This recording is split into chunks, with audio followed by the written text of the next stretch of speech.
Assalamualaikum pendengar setia maupun pendengar baru channel Tun 4G yang dirahmati Allah. Seorang anak kecil dengan wajah penuh luka dan mata penuh kelelahan terjatuh tak berdaya. Tendangan keras dari seorang yang tak tahu rasa kasihan menghantam tubuh mungilnya. Apa yang sebenarnya terjadi? Siapa yang akan membayar harga dari kezaliman ini? Namun sebelumnya, bagi yang beragama Islam, saya sarankan untuk menuliskan sholawat Nabi Muhammad, agar kelak sholawat ini menjadi saksi untuk mendapat syafaat di akhirat. Like dan subscribe ke channel ini sangat membantu menyebarkan dakwah Islam dan menjadi amal jariah. Kini, mari kita mulai cerita yang penuh intrik dan kejutan ini. Di sebuah pasar yang ramai, di tengah terik matahari, seorang anak kecil bernama Budi berdiri dengan penuh keletihan. Usianya baru 10 tahun, tubuhnya kurus, dan wajahnya nampak pucat karena panas matahari. Dengan langkah perlahan, ia membawa tumpukan koran lusuh yang sudah mulai lembab. Setiap hari, Budi menjajakan barang dagangannya untuk memenuhi kebutuhan hidupnya. Budi tidak memiliki pilihan lain. Ibunya yang lumpuh dan adik bayi yang selalu menangis menjadi alasan mengapa ia terus berjuang setiap hari. Ia berjalan dari satu mobil ke mobil lainnya, menawarkan koran yang hampir tidak ada yang peduli. Tidak ada yang menoleh. Tidak ada yang memberi perhatian. Setiap kali ia menawarkan koran, sebagian orang menutup jendela mereka dengan tatapan jijik, sementara yang lain hanya menggelengkan kepala. Namun, Budi tidak menyerah. Ia terus berjalan, meski langkahnya semakin berat, dan tubuhnya semakin lelah. Ia hanya berharap ada sedikit uang untuk membeli bubur untuk ibunya dan susu untuk adiknya. Sampai akhirnya, ia mendekati sebuah mobil mewah berwarna hitam mengkilap yang berhenti di lampu merah. Di dalam mobil tersebut, terlihat sepasang suami istri muda yang tampak kaya dan angkuh. Pak Adi, sang kepala desa, mengenakan kacamata hitam, duduk di kursi pengemudi dengan satu tangan menggenggam kemudi. Sementara Bu Rini, istrinya, sibuk dengan ponselnya. Dengan sopan, Budi mengangkat koran dan mendekatkannya ke jendela mobil. "Koran pagi, Pak," ucapnya pelan, berharap ada yang membeli. Namun, sebelum kalimat itu selesai, Bu Rini mendongak dan dengan nada kasar berkata, jangan dekat-dekat dong. Itu tangan kotor kamu bikin kaca mobil kita kotor." Pak Adi menoleh dengan wajah kesal. "Sialan anak jalanan nih," ujarnya dengan suara dingin. Tanpa peringatan, pintu mobil terbuka, dan Pak Adi turun dengan langkah cepat menuju Budi yang masih berdiri memegang koran. Brak! Sebuah tendangan keras menghantam tubuh kecil Budi. Tubuhnya terpental ke aspal, dan korannya berserakan.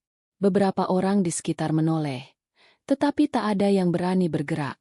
Mereka hanya diam, lalu melaju pergi begitu saja. Pak Adi kembali ke mobil, menyalakan mesin, dan berkata kepada istrinya dengan suara dingin, "Jangan ganggu pagi kita dengan pengemis kotor kayak dia." Mobil itu melaju cepat meninggalkan Budi yang tergeletak di aspal, memungut lembaran korannya satu persatu dengan wajah penuh kesakitan, namun tanpa air mata.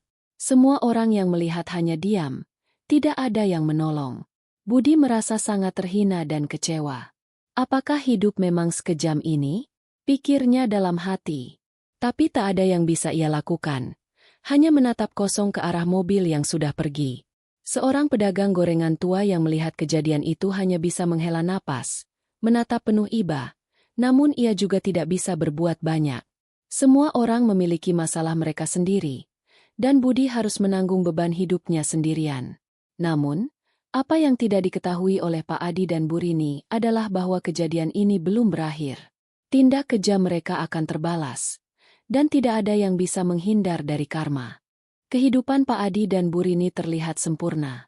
Mereka tinggal di rumah mewah, mobil mewah, dan sepertinya tidak ada yang bisa menghalangi kebahagiaan mereka. Setiap pagi, mereka terbangun dengan nyaman, menikmati sarapan yang mewah, dan berencana untuk menikmati hari mereka dengan berbagai kesibukan. Namun, semua itu mulai berubah setelah kejadian di pasar. Pada suatu malam, setelah segalanya terlihat normal, Bu Rini terbangun mendadak dengan napas terengah-engah. Ia mengusap keningnya yang basah dengan keringat dingin. Mimpinya sangat aneh. Dalam tidurnya, Ia melihat seorang anak kecil dengan wajah berdarah berdiri di depan ranjang mereka. Anak itu menatap mereka tanpa berkata apa-apa. Matanya hitam, tajam, dan menembus hati. "Rangga, bangun! Aku mimpi aneh," teriak Burini, mengguncang tubuh suaminya. Rangga hanya mendengus malas, hampir tidak tertarik dengan apa yang dikatakan istrinya. "Mimpi apa sih?" tanyanya dengan suara parau. "Ada anak kecil. Dia berdiri di depan kita. Wajahnya berdarah," jawab Burini, terisak. "Rangga, ini serius." Namun, saat Rangga hendak kembali tidur, lampu kamar mereka tiba-tiba berkedip, lalu padam total. Keheningan menyelimuti kamar. Hanya terdengar suara AC yang berdengung pelan. "Ini aneh," kata Burini cemas, menggenggam tangan suaminya. "Sudahlah, Liv. Mungkin cuma kebanyakan nonton film, tidur lagi," jawab Rangga dengan nada tidak percaya. Rangga mencoba mengabaikan kejadian itu, tetapi malam itu, sebuah perasaan aneh mulai menyelimuti mereka. Ada yang tidak beres. Suara langkah kaki kecil terdengar di lorong rumah mereka. Namun, setiap kali Rangga membuka pintu, tidak ada siapa-siapa di sana. Suara ketukan di jendela juga datang tanpa penjelasan. "Kita harus melapor," ujar Burini dengan suara gemetar, merasa takut. "Jangan berlebihan," jawab Rangga, meskipun dalam hatinya, ia juga merasa ada yang aneh. Keesokan harinya, Rangga terbangun dan langsung menuju ke kantor. Namun, pagi itu ada yang berbeda. Layar laptopnya tidak menyala, dan setelah beberapa kali mencoba, ia menemukan bahwa file penting yang ia miliki, laporan klien, kontrak besar, dan data transaksi, telah hilang tanpa jejak. Hanya ada satu file teks aneh dengan judul, "Lihat Aku." Dengan rasa penasaran yang bercampur kemarahan, Rangga membuka file itu. "Kau tendang aku, sekarang aku melihatmu," tertulis berulang-ulang dalam file itu. Rangga merasa tubuhnya kaku. Ia membanting laptop itu dengan marah, namun file itu masih ada. Meski ia telah mencoba menghapusnya, file itu muncul kembali, terus mengingatkan Rangga akan perbuatannya terhadap Budi. Malam itu, Rangga dan Burini merasa terjebak dalam ketakutan. Segalanya yang mereka anggap sempurna mulai runtuh. Mereka merasa terperangkap dalam karma yang datang menghampiri mereka, seolah tak bisa dihindari. Namun, keajaiban datang dalam bentuk yang tak mereka duga. Setelah berhari-hari merasa diteror oleh suara dan kejadian aneh, mereka menemukan sebuah koran lusuh di atas meja. Koran itu adalah koran yang sama dengan yang dijual Budi. Di bagian tengahnya, ada noda merah yang mirip bekas darah. "Siapa yang naruh ini?" tanya Burini dengan wajah pucat. Sementara Rangga mulai merasa takut. "Aku nggak tahu," jawab Rangga. Namun ia merasakan beban yang berat di dadanya. Korannya dibakar, namun suara aneh terdengar dari balik pagar rumah mereka. "Kau bakar koranku, akan kubakar hartamu." Kehidupan mereka tidak lagi sama. Mereka mulai merasa ada sesuatu yang tak beres, bahwa karma yang mereka tabur telah kembali menghampiri mereka dengan cara yang lebih misterius dan menakutkan. Tidak ada yang bisa mereka lakukan selain menunggu, merasakan ketakutan yang semakin menghantui mereka, hingga akhirnya, mereka akan menghadapi kenyataan pahit tentang keadilan yang datang dari Allah. Malam-malam semakin terasa gelap dan penuh kecemasan bagi Rangga dan Burini. Setiap kali mereka berusaha tidur, suara langkah kecil terdengar mengelilingi rumah mereka. Suara ketukan di jendela dan bayangan samar anak kecil yang melintas di cermin membuat mereka terjaga sepanjang malam. Ketakutan semakin mendalam, dan hidup mereka terasa semakin tidak terkendali. Setiap pagi, mereka bangun dengan rasa lelah, seolah tubuh mereka tidak pernah mendapatkan istirahat yang cukup. Bahkan saat Rangga mencoba untuk pergi ke kantor atau menyelesaikan pekerjaan, ketakutan itu tidak bisa hilang. Sesuatu yang tidak mereka mengerti sedang mengawasi mereka, dan setiap tindakan mereka seolah dipantau oleh kekuatan yang tak kasat mata. Hari itu, Rangga merasa seperti ada yang berbeda. Pekerjaannya yang biasanya lancar mulai terganggu. Komputer kantor tidak dapat diakses, dan dokumen-dokumen penting yang ia simpan di cloud hilang begitu saja. Semua file yang berhubungan dengan transaksi besar dan kontrak klien telah menghilang tanpa jejak. Bahkan cadangan data yang seharusnya aman juga hilang tak terduga. Saat Rangga menghubungi bagian IT, stafnya mengaku tidak bisa mengakses apapun. Rangga merasa seluruh dunia kerjanya runtuh dalam semalam. Saham perusahaannya mulai turun drastis, dan klien-klien mulai meragukan kemampuannya. Semua upaya untuk menghubungi klien dan memperbaiki keadaan tampak sia-sia. Namun, itu bukanlah masalah terbesar yang mereka hadapi. Saat Rangga kembali ke rumah pada malam hari, ia mendapati Bu Rini duduk terdiam di ruang tamu, wajahnya pucat dan matanya kosong, seolah ada sesuatu yang menghantuinya. "Rangga, ada yang datang lagi," bisiknya. Suaranya bergetar. "Apa maksud kamu?" Ia menatap Rangga dengan mata penuh ketakutan. Rangga bergegas masuk ke dalam rumah, mencoba menenangkan istrinya. Namun saat ia melihat meja ruang tamu, matanya langsung tertuju pada sesuatu yang tak semestinya ada di sana. Sebuah koran lusuh terlipat rapi, seperti ditaruh dengan sengaja. "Livia, aku tidak tahu siapa yang meletakkan ini," ujar Rangga dengan suara berat. Ia merasa cemas. Saat ia membuka koran itu, ada gambar mereka berdua, Rangga dan Livia, dengan ekspresi penuh ketakutan. Namun, gambar itu bukan hanya tentang mereka. Di foto itu, ada pula Budi, anak yatim yang mereka tendang beberapa waktu lalu. Budi terlihat sedang memegang koran yang mereka lemparkan, dengan wajahnya yang penuh luka dan darah. Rangga merasa seluruh tubuhnya kaku, matanya terbelalak saat melihat foto itu. Apa yang sedang terjadi? Mengapa foto itu ada di sana? Bagaimana mungkin sesuatu yang mereka lakukan bisa berbalik menjadi seperti ini?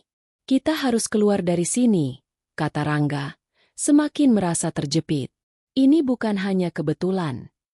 Namun, sebelum Rangga bisa melangkah lebih jauh, suara DRRTT terdengar dari luar, tepat di dekat jendela ruang tamu. Suara langkah kecil yang familiar itu kembali terdengar, lebih dekat dari sebelumnya. Rangga berlari ke jendela, menyorotkan lampu senter, namun tak ada siapa-siapa di luar sana. Hanya kegelapan yang menyelimuti halaman rumah mereka. Namun suara langkah kecil itu, yang terdengar jelas sekali, seolah semakin mendekat. "Apa yang kita hadapi, Rangga?" tanya Bu Rini dengan suara gemetar, mata penuh ketakutan. "Apa ini semua balasan dari apa yang kita lakukan?" Rangga tidak menjawab. Ia tahu jawabannya, meskipun ia tidak mau mengakuinya. Karma telah datang, dan kini mereka harus menghadapi segala perbuatan buruk mereka. Tidak ada tempat untuk bersembunyi, dan tidak ada cara untuk melarikan diri. Hari demi hari, mereka semakin terperangkap dalam ketakutan yang terus menghantui mereka. Setiap suara, setiap bayangan kecil, terasa seperti ancaman yang tak terhindarkan. Rangga mulai merasa terjepit, seperti ada sesuatu yang menariknya ke dalam kegelapan, dan dia tidak tahu bagaimana cara keluar. Keadaan semakin menegangkan bagi Rangga dan Bu Rini. Setiap langkah mereka terasa seperti melangkah di tengah bayangan gelap yang mengikutinya. Semua yang dulu mereka anggap normal kini berubah menjadi mimpi buruk yang tak berujung. Tidak ada hari tanpa rasa cemas. Tidak ada malam tanpa suara langkah kecil yang terdengar di lorong rumah mereka. Pada pagi hari, Rangga mencoba kembali ke kantornya. Namun ia merasa semakin sulit berkonsentrasi. Semua urusan bisnis yang dulu berjalan lancar kini seperti terhambat oleh kekuatan tak terlihat.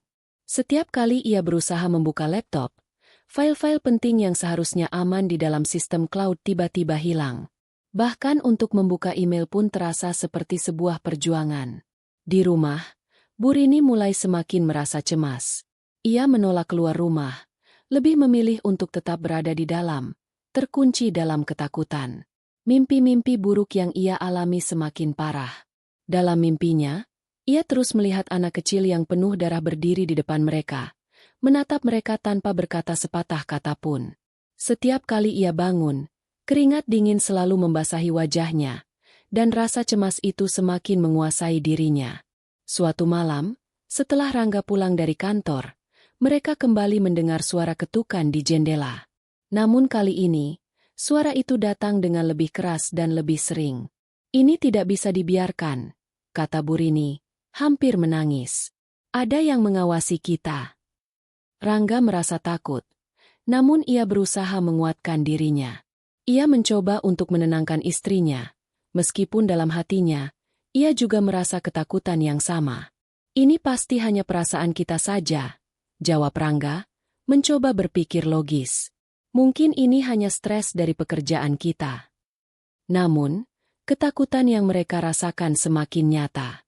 Beberapa hari kemudian, saat mereka sedang duduk di ruang tamu, pintu depan tiba-tiba terbuka dengan sendirinya. "Livia, tutup pintunya," kata Rangga dengan suara tegang. Namun Bu Rini tidak bergerak. Ia hanya menatap keluar jendela, matanya kosong. Saat Rangga mendekat, sesuatu yang aneh terjadi. Di luar rumah, tepat di depan pagar, ada seorang anak kecil berdiri. Ia mengenakan pakaian lusuh dan memegang selembar koran yang terlihat sudah usang. Matanya menatap mereka dengan tatapan yang tajam dan dingin, seperti menunggu sesuatu. Anak kecil itu adalah Budi. "Rangga," bisik Bu Rini, suaranya hampir tak terdengar. "Itu Budi, anak yang kita tendang di pasar." Rangga membeku. "Tidak mungkin," jawabnya, mencoba mengalihkan pikiran. Mungkin itu hanya kebetulan. Namun, ketika ia membuka pintu dan melangkah keluar, Budi menghilang begitu saja. Ia tidak bisa menemukan anak itu di luar, meskipun seharusnya tidak mungkin ada anak yang bisa menghilang dalam sekejap seperti itu. Hari-hari berikutnya, mereka merasa semakin terperangkap dalam ketakutan. Segala upaya untuk melupakan kejadian itu terasa sia-sia. Setiap kali mereka berusaha menjalani hidup dengan normal, kejadian-kejadian aneh terus mengganggu mereka. Bayangan Budi selalu muncul di setiap sudut rumah, seolah ia tidak pernah pergi. Karma, yang datang dalam bentuk balasan yang tak terduga, mulai menghancurkan segala yang mereka miliki. Harta dan kekayaan yang dulu mereka banggakan kini terasa seperti beban yang mengikat mereka dalam ketakutan. Rangga dan Bu Rini mulai menyadari bahwa hidup mereka yang penuh kemewahan tidak dapat melindungi mereka dari keadilan Allah yang datang untuk menghukum mereka atas perbuatan jahat yang mereka lakukan terhadap seorang anak yatim yang tak berdaya. Hari semakin gelap bagi Rangga dan Bu Rini. Setiap sudut rumah terasa asing, dan suasana yang dulu mereka anggap nyaman kini dipenuhi dengan ketakutan yang tak pernah padam. Semua yang mereka miliki, dari kekayaan hingga status sosial, tidak lagi memberi mereka rasa aman. Mereka merasa terperangkap dalam dunia yang penuh bayang-bayang, seolah karma telah mengejar mereka tanpa henti. Suatu malam, setelah seminggu penuh kegelisahan, Rangga duduk di ruang tamu sambil menatap layar ponselnya yang mati. Semakin lama, ia merasa semakin terisolasi. Semua masalah bisnis yang sebelumnya ia pikir bisa diselesaikan dengan kekuatan uang, kini tak bisa diatasi begitu saja. Saham perusahaannya terus merosot, dan hubungan dengan klien semakin buruk. Bahkan, laporan keuangan yang seharusnya jelas, kini dipenuhi dengan masalah dan kekacauan. "Livia, kita tidak bisa terus begini," ujar Rangga, dengan wajah penuh kekhawatiran. "Kita harus melakukan sesuatu." Namun, Bu Rini hanya bisa menatap kosong. Ia merasa semakin tidak berdaya. Suara langkah kecil yang terdengar setiap malam kini terasa lebih menakutkan. Setiap langkah itu seperti mendekatkan mereka pada kenyataan pahit yang tak bisa dihindari. "Apa yang harus kita lakukan, Rangga?" tanya Bu Rini, suaranya gemetar. "Kita harus memperbaiki semuanya," jawab Rangga dengan suara tegas, meskipun ia sendiri tidak tahu harus mulai dari mana. Ketika malam semakin larut, suara langkah kecil itu kembali terdengar. Namun kali ini, suara itu bukan hanya di lorong rumah, melainkan di depan pintu mereka. Rangga merasa tubuhnya kaku saat mendengar suara ketukan di pintu yang sangat jelas. Tanpa berpikir panjang, ia membuka pintu dan menemukan selembar koran yang terlipat rapi di depan rumah. Ini tidak mungkin," teriak Rangga dengan suara panik. Koran itu terlihat sama persis dengan yang pernah dijual oleh Budi. Namun kali ini, ada sesuatu yang berbeda. Di bagian tengah koran itu, terdapat gambar Budi yang sedang berdiri di pasar, dengan ekspresi wajah penuh darah. Di sampingnya, ada foto Rangga dan Bu Rini, sedang tertawa sinis, dengan wajah penuh kebencian. "Livia, lihat ini," kata Rangga dengan suara parau. Kita sudah terjebak. Bu Rini melihat gambar itu, dan matanya mulai berkaca-kaca. Kenapa kita tidak bisa melupakan ini? Mengapa dia terus mengikuti kita? Tiba-tiba, mereka mendengar suara keras dari luar rumah. Dererertete, dererertete. Suara langkah kecil itu semakin mendekat, seolah-olah ada yang menunggu mereka di luar. Ini gila, bisik Bu Rini, merasa tak berdaya. Rangga berlari keluar, namun tak ada siapa-siapa di sana. Hanya kegelapan yang menyelimuti halaman rumah mereka.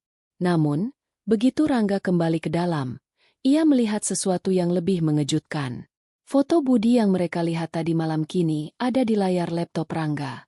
Gambar itu muncul begitu saja, tanpa ia tahu bagaimana bisa ada di sana. Ini semua mustahil, kata Rangga, hampir tidak percaya. Ini bukan hanya kebetulan lagi.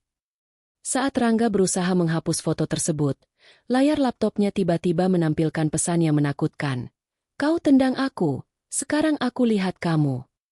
Apa yang harus kita lakukan? Tanya Bu Rini dengan suara serak, hampir menangis. Apa yang kita lakukan untuk menebus semua ini? Rangga mulai merasa terpojok. Semua yang ia lakukan untuk menyelesaikan masalah justru semakin memperburuk keadaan. Karma yang datang tidak bisa dielakkan. Mereka harus menghadapi perbuatan jahat yang telah mereka lakukan terhadap seorang anak yatim. Dan kini karma itu datang dengan cara yang paling mengerikan. Namun, mereka masih merasa ada harapan. Kita harus mencari cara untuk memperbaiki semuanya, kata Rangga, meskipun hatinya semakin berat. Jika ada kesempatan untuk memperbaikinya, kita harus mencapainya. Namun, tanpa mereka sadari, Budi sudah kembali menghampiri mereka. Budi yang kini sudah tumbuh lebih besar, dengan tatapan yang lebih dalam dan penuh kebijaksanaan, mendekati mereka dengan sebuah pesan yang akan mengubah segalanya. Hari-hari yang semakin suram bagi Rangga dan Bu Rini membawa mereka pada titik jenuh yang tidak pernah mereka bayangkan sebelumnya. Setiap langkah mereka kini diwarnai rasa cemas yang terus mencekam. Mimpi buruk, suara langkah kecil, dan gambar-gambar aneh yang muncul di ponsel dan komputer mereka semakin menguatkan perasaan mereka bahwa mereka tidak bisa lagi melarikan diri dari karma yang telah mereka ciptakan. Pada suatu pagi yang cerah, saat mereka berdua masih duduk terdiam di ruang tamu, sebuah suara ketukan terdengar dari pintu depan. Ketukan yang sangat keras, hampir seolah memanggil mereka. Rangga menoleh ke arah Bu Rini yang tampak semakin pucat. Suara ketukan itu sangat jelas. Tidak seperti ketukan biasa. Itu dia lagi, bisik Bu Rini dengan suara gemetar. Rangga, dia datang lagi. Dengan tangan yang mulai gemetar, Rangga membuka pintu. Namun kali ini, yang ia lihat bukanlah selembar koran atau gambar aneh seperti sebelumnya. Di depan pintu, berdiri seorang anak laki-laki yang mengenakan pakaian lusuh. Anak itu menatap Rangga dan Bu Rini dengan mata yang tajam dan penuh kebijaksanaan. Matanya mengingatkan mereka pada Budi, anak yatim yang telah mereka tendang di pasar beberapa waktu lalu. Budi? Tanya Rangga. Suara hampir tak keluar. Anak itu mengangguk pelan. Namun ada sesuatu yang berbeda darinya.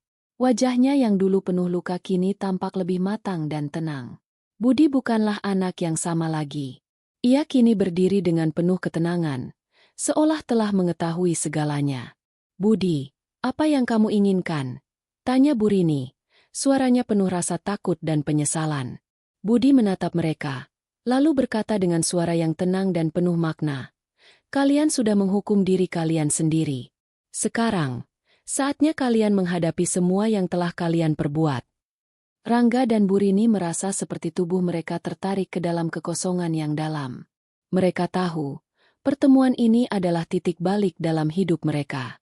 Semua yang mereka lakukan kini mengarah pada satu kenyataan yang tak terhindarkan. Mereka harus menghadapi karma yang mereka ciptakan. Apa yang harus kami lakukan, Budi? Tanya Rangga, suaranya bergetar. Bagaimana kami bisa menebus kesalahan kami? Budi tersenyum, meskipun senyuman itu terasa begitu berat. Penebusan tidak datang dengan harta atau kekayaan. Penebusan datang dari hati yang tulus dan perubahan yang nyata. Kalian harus berbuat baik, tanpa mengharapkan balasan, dan harus membantu orang lain, tanpa rasa takut atau ragu. Rangga dan Burini terdiam mendengar kata-kata itu. Mereka tahu, ini adalah kesempatan terakhir mereka. Mereka tidak bisa lari dari kenyataan bahwa tindakan mereka telah menimbulkan akibat yang besar. Namun, mereka merasa bahwa meskipun mereka tidak bisa mengubah masa lalu, mereka bisa memperbaiki masa depan mereka. Kami akan mencoba, kata Rangga, dengan suara yang lebih tenang. Kami akan berubah, Budi. Budi mengangguk, lalu dengan langkah pelan, ia berjalan pergi. Ingat, perubahan sejati tidak akan datang begitu saja. Tapi jika kalian tulus, Allah akan membuka jalan. Setelah Budi pergi, Rangga dan Burini berdiri dalam keheningan. Mereka tahu bahwa hidup mereka tidak akan pernah kembali seperti dulu. Segala yang mereka miliki kini terasa kosong tanpa makna. Namun, mereka juga tahu bahwa jalan untuk menebus kesalahan mereka dimulai dari langkah pertama. Langkah yang harus diambil dengan tulus dan penuh ikhlas. Dan sejak saat itu, hidup mereka mulai berubah. Setiap hari mereka mencoba untuk memperbaiki diri, melakukan kebaikan tanpa mengharapkan imbalan. Mereka mulai membantu orang-orang yang membutuhkan, dengan harapan bahwa suatu hari mereka bisa mendapatkan penebusan yang sejati. Namun, meskipun mereka berusaha, ada satu hal yang mereka tidak bisa lupakan. Karma selalu mengawasi mereka, dan tak ada yang bisa menghindar darinya. Hari demi hari berlalu dengan cepat. Namun perubahan yang dialami Rangga dan Burini terasa sangat berat. Mereka mulai berusaha untuk menjadi lebih baik. Namun ada sesuatu yang terus mengingatkan mereka akan perbuatan mereka yang lalu. Karma yang mereka rasakan tidak hanya datang dalam bentuk mimpi buruk atau suara langkah kecil yang terdengar setiap malam, tetapi juga dalam bentuk kehilangan yang mereka rasakan di dunia nyata. Usaha mereka untuk memperbaiki diri mulai terasa. Setiap kali Rangga dan Burini melakukan kebaikan, mereka merasa ada yang berubah dalam diri mereka. Namun, di sisi lain, mereka juga merasa bahwa ada yang belum selesai, seperti ada bagian dari jiwa mereka yang masih merasa kosong. Setiap hari mereka membantu orang-orang yang lebih membutuhkan, tanpa mengharapkan balasan apapun. Mereka mulai memberikan sumbangan kepada panti asuhan, membantu anak-anak yatim piatu, dan melakukan berbagai amal yang sebelumnya tidak pernah mereka lakukan. Meskipun begitu, rasa takut dan ketakutan tetap menghinggapi mereka. Setiap kali mereka melihat orang yang membutuhkan, mereka merasa seolah sedang dihadapkan pada bayangan masa lalu mereka. Namun, di tengah perubahan itu, mereka merasakan sedikit kedamaian. Mereka mulai merasa bahwa mereka bisa menebus kesalahan mereka, meskipun perjalanan ini terasa panjang dan penuh tantangan. Pada suatu malam yang gelap, saat mereka duduk bersama di ruang tamu, terdengar suara ketukan yang familiar dari depan pintu. DRRTT. DRRTT. Suara itu datang lagi, lebih keras dari sebelumnya. Rangga menoleh ke arah Burini, yang kini mulai merasa cemas. Itu dia lagi, bisik Burini. Dengan hati-hati, Rangga membuka pintu. Namun kali ini, yang ia temui bukan lagi anak kecil itu. Di depan pintu, ada seorang pria tua yang mengenakan pakaian sederhana dan membawa sebuah tas kecil. Wajahnya penuh kebijaksanaan, dan matanya menatap Rangga dan Burini dengan penuh arti. "Apa yang kalian cari?" tanya pria tua itu dengan suara lembut namun dalam. "Apakah kalian benar-benar sudah berubah?" "Kami sedang berusaha," jawab Rangga dengan suara yang penuh penyesalan. "Kami mencoba untuk memperbaiki kesalahan kami." Pria tua itu tersenyum kecil dan mengangguk pelan. "Perubahan tidak datang dalam sekejap. Tetapi jika kalian terus berusaha, kalian akan merasakannya. Ingatlah, penebusan sejati datang dari dalam hati, dan jalan menuju kebaikan tidak selalu mudah." Rangga dan Burini terdiam. Mereka tahu, pertemuan ini bukan kebetulan. Pria tua ini membawa pesan yang sangat dalam, sebuah pelajaran tentang kehidupan dan penebusan.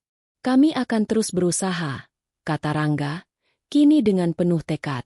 "Kami tahu jalan ini tidak mudah, tetapi kami tidak akan menyerah." Pria tua itu tersenyum lagi dan mengangguk. "Bagus. Ingatlah bahwa setiap langkah kecil yang kalian ambil menuju kebaikan adalah langkah yang berarti. Jangan pernah berhenti. Setelah berkata demikian, pria tua itu berpaling dan berjalan pergi dengan langkah pelan, meninggalkan Rangga dan Burini dengan pemikiran yang mendalam. Mereka tahu bahwa meskipun perjalanan mereka belum selesai, mereka telah berada di jalan yang benar. Namun, meskipun mereka merasa lebih dekat dengan perubahan yang sejati, mereka masih merasa ada yang belum selesai. Karma tidak hanya mengawasi mereka, tetapi juga memberi mereka kesempatan untuk belajar dan tumbuh menjadi lebih baik. Mereka tidak bisa melupakan apa yang telah mereka lakukan, tetapi mereka bisa memastikan bahwa masa depan mereka akan berbeda. Dan untuk pertama kalinya, Rangga dan Burini merasakan kedamaian yang sejati, meskipun mereka tahu bahwa penebusan itu adalah perjalanan yang tidak akan pernah berakhir. Setelah pertemuan dengan pria tua yang penuh kebijaksanaan, Rangga dan Burini semakin mantap untuk menebus kesalahan mereka. Mereka menyadari bahwa perubahan sejati harus datang dari dalam diri mereka. Namun, untuk benar-benar memperbaiki diri, mereka tahu bahwa mereka harus melakukan lebih dari sekadar perasaan penyesalan. Mereka harus bertindak, memperbaiki perbuatan mereka melalui tindakan nyata yang bisa membawa kebaikan bagi orang lain. Langkah pertama yang mereka ambil adalah mencari Budi, anak yatim yang pernah mereka tindas di pasar. Rangga dan Burini merasa bahwa jika mereka ingin benar-benar menebus dosa mereka, mereka harus meminta maaf langsung kepada Budi dan mengakui kesalahan mereka yang tidak termaafkan. Dengan hati yang penuh rasa cemas dan penyesalan, mereka mencari informasi tentang Budi, berharap bisa menemukan anak itu dan meminta maaf. Setelah beberapa hari mencari, akhirnya mereka menemui seorang pedagang yang mengenal Budi. Pedagang itu memberitahukan mereka bahwa Budi kini tinggal di sebuah panti asuhan, tempat yang penuh kasih sayang bagi anak-anak yang terlantar. Dengan perasaan yang berat, Rangga dan Burini akhirnya pergi ke panti asuhan tersebut. Saat mereka tiba, mereka disambut oleh seorang pengurus panti asuhan yang ramah. "Kami sedang mencari Budi," ujar Rangga dengan suara yang penuh harap. Pengurus panti asuhan tersenyum lembut. "Budi? Dia adalah anak yang baik. Dia tinggal di sini bersama anak-anak lainnya." Setelah mencari-cari, mereka akhirnya menemukan Budi, yang sedang duduk di sebuah sudut bersama anak-anak lain. Wajah Budi yang dulu penuh luka kini tampak lebih tenang dan damai, seolah ia telah berdamai dengan masa lalunya. Rangga dan Burini mendekatinya dengan langkah pelan. "Budi, kami datang untuk meminta maaf," kata Rangga dengan suara yang bergetar. "Kami tahu kami tidak bisa mengubah masa lalu, tapi kami ingin kamu tahu bahwa kami sangat menyesal atas apa yang telah kami lakukan kepadamu." Budi menatap Rangga dan Burini. Matanya penuh kebijaksanaan meskipun usianya masih muda. "Saya sudah memaafkan kalian," jawabnya pelan. "Saya tahu kalian sudah berubah. Allah lebih tahu hati kita." Mendengar kata-kata itu, Rangga dan Burini merasa terharu. Mereka merasa beban di hati mereka sedikit terangkat, meskipun mereka tahu bahwa penebusan mereka baru saja dimulai. Setelah meminta maaf kepada Budi, Rangga dan Burini melanjutkan usaha mereka untuk menebus kesalahan. Mereka memutuskan untuk memberikan santunan kepada panti asuhan dan anak-anak yatim di sekitar mereka. Setiap bulan, mereka menyisihkan sebagian penghasilan mereka untuk membantu anak-anak yang kurang beruntung, berharap sedikit bantuan bisa membawa senyum ke wajah mereka. Tak hanya itu, Rangga dan Burini juga mulai memberikan sembako kepada fakir miskin yang mereka temui di jalan. Mereka berjalan dari satu kampung ke kampung lain, membawa beras, minyak, dan kebutuhan pokok lainnya kepada mereka yang tidak mampu. Setiap kali mereka membantu orang lain, mereka merasakan sedikit kedamaian di hati mereka. Walaupun ini tidak menghapus sepenuhnya rasa bersalah mereka, mereka merasa bahwa ini adalah langkah awal menuju penebusan yang sejati. Selain itu, Rangga juga mulai berinvestasi dalam proyek sosial yang berfokus pada pemberdayaan masyarakat miskin. Ia membuka usaha kecil yang menyediakan pelatihan keterampilan untuk para pemuda yang kurang mampu, memberikan mereka kesempatan untuk belajar dan bekerja. Burini pun terlibat aktif dalam kegiatan sosial ini, menjadi relawan di berbagai acara amal dan penggalangan dana untuk orang-orang yang membutuhkan. Setiap tindakan kecil yang mereka lakukan membawa perubahan dalam diri mereka. Meskipun mereka tahu bahwa tidak ada yang bisa mengembalikan waktu atau mengubah apa yang telah mereka lakukan di masa lalu, mereka merasa bahwa mereka bisa mengubah diri mereka sendiri dan dunia di sekitar mereka. Penebusan mereka tidak hanya datang dari memberi materi, tetapi dari perubahan hati yang tulus. Namun, meskipun mereka melakukan semua itu, suara langkah kecil yang dulu mereka dengar mulai mereda. Ketakutan yang selalu menghantui mereka kini sedikit demi sedikit mulai menghilang, dan mereka merasa bahwa mereka mulai berjalan di jalan yang benar. Mereka tidak bisa mengubah apa yang telah terjadi, tetapi mereka bisa memastikan bahwa masa depan mereka akan lebih baik. Setelah berbulan-bulan mencoba menebus kesalahan mereka, Rangga dan Burini merasa bahwa mereka telah melakukan segala hal yang bisa mereka lakukan. Mereka telah meminta maaf, memberi santunan, dan membantu sesama tanpa pamrih. Mereka merasa bahwa langkah demi langkah, mereka semakin dekat dengan penebusan yang sejati. Namun, meskipun mereka merasa telah berubah, ada perasaan yang terus menghantui mereka. Sesuatu yang mereka tidak bisa lepaskan sepenuhnya. Karma yang terus mengikuti mereka, tak pernah benar-benar hilang. Mereka merasa bahwa, meskipun telah melakukan semua yang mereka bisa untuk memperbaiki diri, takdir mereka masih terikat dengan perbuatan jahat yang mereka lakukan terhadap Budi. Suatu malam yang tenang, saat Rangga sedang bekerja di kantornya dan Burini sedang membaca di rumah, sesuatu yang tak terduga terjadi. Suara ketukan terdengar sekali lagi. Kali ini lebih keras, lebih menuntut. Burini yang merasa ketakutan segera menuju pintu. Namun sebelum ia sempat membuka pintu, sesuatu yang aneh terjadi. Pintu depan terbuka dengan sendirinya, tanpa ada yang menyentuhnya. Di ambang pintu, berdiri Budi, anak yang dulu mereka tindas. Namun kali ini Budi bukan lagi anak kecil yang mereka temui dulu. Wajahnya lebih dewasa, lebih matang, dan ada sesuatu yang sangat misterius dalam pandangannya. "Budi," kata Burini, suaranya tercekik. "Apa yang kamu inginkan?" Budi tidak menjawab. Ia hanya menatap mereka dengan tatapan yang sangat dalam, seolah ia sudah mengetahui segala hal tentang mereka. "Kalian telah berusaha, namun masih ada yang belum kalian bayar," ujar Budi dengan suara yang tenang dan penuh kekuatan. "Apa maksudmu?" tanya Rangga, merasa tubuhnya kaku. Budi melangkah masuk. Matanya tidak berpaling dari mereka. Karma datang untuk setiap perbuatan. Tidak ada yang bisa menghindari takdir. Kalian sudah mencoba untuk memperbaiki semuanya. Tapi ada satu hal yang tidak kalian lakukan. Kalian belum menerima sepenuhnya akibat dari perbuatan kalian. Rangga merasa darahnya berdesir. "Apa yang kamu maksud?" tanyanya lagi, dengan suara hampir tidak terdengar. "Semua yang kalian lakukan untuk menebus dosa kalian memang baik, tapi kalian tidak menyadari bahwa pengampunan sejati datang dengan menerima kenyataan pahit dari perbuatan kalian." Budi mengangkat tangan dan menunjukkan keluar jendela, ke arah kota yang terlihat di kejauhan. "Apa yang terjadi pada kalian tidak hanya karena kalian menendang saya. Itu adalah akibat dari semua tindakan kalian yang tidak adil terhadap orang-orang di sekitar kalian, yang kalian anggap lebih rendah dari kalian." Rangga dan Burini terdiam. Mereka menyadari bahwa selama ini mereka hanya berusaha untuk menebus dosa mereka dengan materi dan amal, tanpa benar-benar menghadapi kenyataan pahit yang sebenarnya. "Apa yang harus kami lakukan untuk menerima semuanya?" tanya Rangga dengan suara penuh penyesalan. Budi tersenyum. "Kalian sudah mulai belajar. Penebusan sejati adalah dengan menerima karma tanpa menghindarinya. Kalian harus siap menanggung akibat dari perbuatan kalian, tanpa rasa takut atau penolakan. Hanya dengan itu, kalian akan bisa bebas." Setelah mengatakan itu, Budi berpaling dan mulai berjalan menuju pintu. Ingat, perubahan datang dari dalam hati, dan tidak ada yang bisa menghindari takdir. Tetapi jika kalian siap untuk menerima segala akibat dari perbuatan kalian, Allah akan membuka jalan untuk kalian. Budi keluar, dan seketika pintu kembali menutup dengan sendirinya.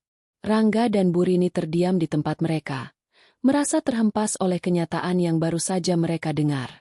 Mereka tahu bahwa perjalanan mereka untuk menebus dosa belum selesai, dan bahwa mereka harus benar-benar menerima akibat dari perbuatan mereka untuk bisa merasakan kebebasan sejati. Namun, Meskipun mereka merasa takut dan cemas, mereka tahu bahwa ini adalah ujian terakhir bagi mereka. Penebusan mereka bukan hanya tentang memberi atau meminta maaf, tetapi juga tentang menerima kenyataan dan bertanggung jawab atas semua yang telah terjadi. Dan saat itu, mereka merasa seperti ada beban besar yang terangkat dari hati mereka. Meskipun perjalanan mereka penuh dengan penderitaan, mereka akhirnya merasakan kedamaian yang datang dengan menerima takdir dan berusaha untuk berubah dengan tulus. Hari-hari berlalu, dan meskipun Rangga dan Burini berusaha untuk melupakan masa lalu mereka, ada satu hal yang terus mengingatkan mereka: karma. Mereka telah berusaha melakukan yang terbaik, memberikan santunan, membantu sesama, dan meminta maaf kepada budi. Namun ada perasaan yang terus menghinggapi mereka bahwa penebusan sejati hanya akan datang ketika mereka benar-benar menerima semua akibat dari perbuatan mereka. Malam itu, ketika Rangga dan Burini duduk bersama di ruang tamu rumah mereka yang kini terasa lebih sepi dan sunyi, tiba-tiba ada suara ketukan di pintu. Ketukan yang sangat keras, lebih menuntut, seperti suara yang sudah lama mereka dengar namun selalu mereka hindari. "Itu dia lagi," bisik Burini dengan wajah pucat. Dengan langkah berat, Rangga membuka pintu. "Budi," ujar Rangga. Suaranya serak. Namun, kali ini bukanlah Budi yang ia temui. Di depan pintu berdiri sebuah cahaya terang yang menyilaukan mata, membutakan mereka sesaat. Mereka hanya bisa terdiam, tak mampu bergerak, hingga cahaya itu perlahan meredup, dan di hadapan mereka berdiri seorang sosok yang sangat agung. Sosok yang penuh kebijaksanaan dan kekuatan, namun penuh kasih sayang. Rangga dan Burini mengenali sosok itu. "Allah," bisik Burini, hampir tak percaya. Sosok tersebut memandang mereka dengan tatapan yang penuh makna. "Kalian telah berusaha," kata suara itu dengan lembut. "Tapi penebusan sejati datang ketika kalian benar-benar menerima apa yang telah kalian lakukan." "Kami sudah melakukan yang terbaik," jawab Rangga dengan suara bergetar. "Kami tahu kami tidak bisa mengubah apa yang telah terjadi, tapi kami berusaha memperbaikinya." "Perbaikan datang dari hati yang tulus," jawab suara itu. "Namun kalian harus siap menerima akibat dari perbuatan kalian." Penebusan sejati bukan hanya tentang memberi materi atau meminta maaf, tetapi tentang menerima kenyataan dan bertanggung jawab atas tindakan kalian. Rangga dan Burini terdiam. Mereka tahu bahwa selama ini mereka hanya berusaha menghindari kenyataan pahit yang mereka ciptakan. Mereka telah melupakan satu hal: penebusan sejati hanya datang ketika kita siap menghadapi karma yang telah kita tabur. Suasana menjadi sangat sunyi, seakan dunia berhenti berputar sejenak. Rangga menatap Burini, dan untuk pertama kalinya, mereka benar-benar merasa siap untuk menerima segala akibat dari perbuatan mereka. "Kami siap menerima akibatnya," kata Rangga, suara penuh keteguhan. "Kami tidak akan lari lagi." Tiba-tiba, cahaya yang menyelimuti sosok itu semakin terang. Dengan lembut, sosok tersebut mengangkat tangan, dan seketika dunia terasa berubah. Rangga dan Burini merasa seolah mereka dibawa ke suatu tempat yang sangat tenang dan damai. Mereka merasa seolah segala beban yang mereka pikul selama ini mulai terlepas.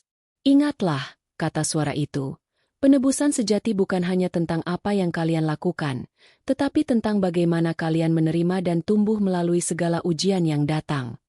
Saat suara itu menghilang, Rangga dan Burini merasakan kedamaian yang begitu mendalam. Semua ketakutan, penyesalan, dan rasa bersalah yang selama ini mereka rasakan mulai menghilang. Mereka tahu bahwa perjalanan mereka belum selesai, tetapi mereka telah melangkah di jalan yang benar. Karma yang mereka takuti kini menjadi pelajaran yang mengajarkan mereka untuk lebih tulus, lebih ikhlas, dan lebih sabar. Dan meskipun mereka tahu bahwa penebusan sejati adalah perjalanan yang panjang dan tak mudah, mereka merasa siap untuk melanjutkan hidup mereka dengan penuh harapan dan kedamaian yang sejati. "Kami telah berubah," kata Burini dengan suara penuh haru. "Kami siap menjalani hidup baru, dengan hati yang bersih." Dengan langkah yang lebih ringan dan penuh kedamaian, mereka melangkah maju, menghadapi dunia yang penuh tantangan, namun dengan tekad yang baru. Mereka tahu bahwa kehidupan ini adalah perjalanan panjang yang tak hanya tentang memperbaiki kesalahan, tetapi juga tentang menerima takdir, belajar dari setiap langkah, dan terus tumbuh menuju perubahan yang lebih baik. Dan begitulah, mereka memulai perjalanan baru mereka. Sebuah perjalanan untuk menebus dosa, menerima karma, dan mencari kedamaian sejati di hati mereka. Hikmah dari cerita ini. Dalam hidup, setiap perbuatan kita akan mendapatkan balasan yang setimpal. Karma adalah hukum alam yang tidak bisa kita hindari, dan setiap tindakan yang kita lakukan, baik atau buruk, akan membawa akibat yang tak terelakkan. Namun, dalam setiap kesalahan yang kita lakukan, ada kesempatan untuk bertaubat dan memperbaiki diri. Sesungguhnya Allah Maha Pengampun lagi Maha Penyayang. Quran Surat Az-Zumar ayat 53. Ayat ini mengingatkan kita bahwa meskipun kita telah melakukan kesalahan, jika kita benar-benar bertaubat dan berusaha memperbaiki diri, Allah akan memberikan jalan untuk pengampunan dan perubahan yang lebih baik. Cerita ini adalah fiktif, meskipun dibuat seolah nyata, namun tujuannya adalah untuk mengambil hikmah dan pelajaran berharga. Mari kita semua belajar untuk tidak hanya memperbaiki kesalahan kita, tetapi juga untuk menerima akibatnya dengan penuh keikhlasan dan kesabaran. Jika Anda merasa terinspirasi atau memiliki pendapat tentang cerita ini, jangan ragu untuk memberikan komentar, like, dan subscribe. Semoga cerita ini bisa memberikan manfaat dan motivasi bagi kita semua. Terima kasih telah menonton.